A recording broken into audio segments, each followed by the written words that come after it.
Hi, this is Scott with OrganiLock. You might be wondering why I'm standing in the middle of a bean field, but what we're going to do is share information on these two fields that we're testing this year. Both fields were planted at a time where the weather was poor, so they've both been planted and then replanted on the same dates. This particular field has been farmed with the OrganiLock soil food, what we call Notrate farming technology. And then the field that we're comparing to back here has been farmed with traditional nitrate farming. As a side note, I do want to say that we didn't get a chance to do the strip farming comparison. The weather was bad. They had to get everything in a hurry. So we do know that this field and that field for the last 3 decades have been performing roughly the same. So we're going to have to go with that this year, but you will see a marked difference between this technology and that as we move forward.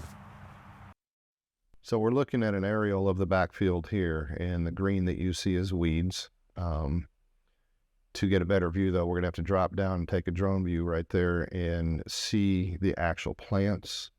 Both the first and second plantings are there. If you look close, you can see them.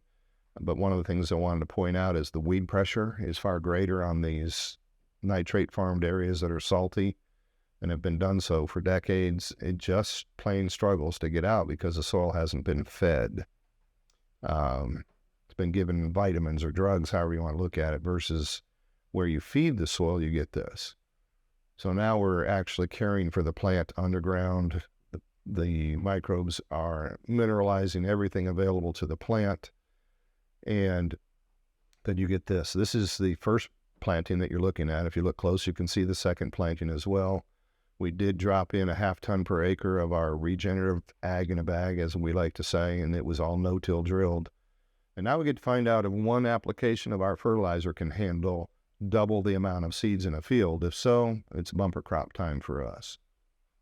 Now we're going to drop down and take a sneak peek in how we actually make the product. Most of the equipment that is necessary to make it, we manufacture. It's proprietary equipment. We have business model for distributed manufacturing using the equipment.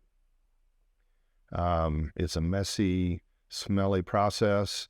Not magical though. It's a matter of getting everything right, combined, and then into a form like this that we can then dry and pasteurize. And at that point, then we'll turn it into a pellet that we'll add the microbes to. We'll grind it up and turn it into a usable product on a home basis. But this is the future the way we see it. Feed the soil. We'll be keeping track of the progress of these two fields all summer long, so you can look for summary results at the end of the season. We'll look forward to sharing those with you then.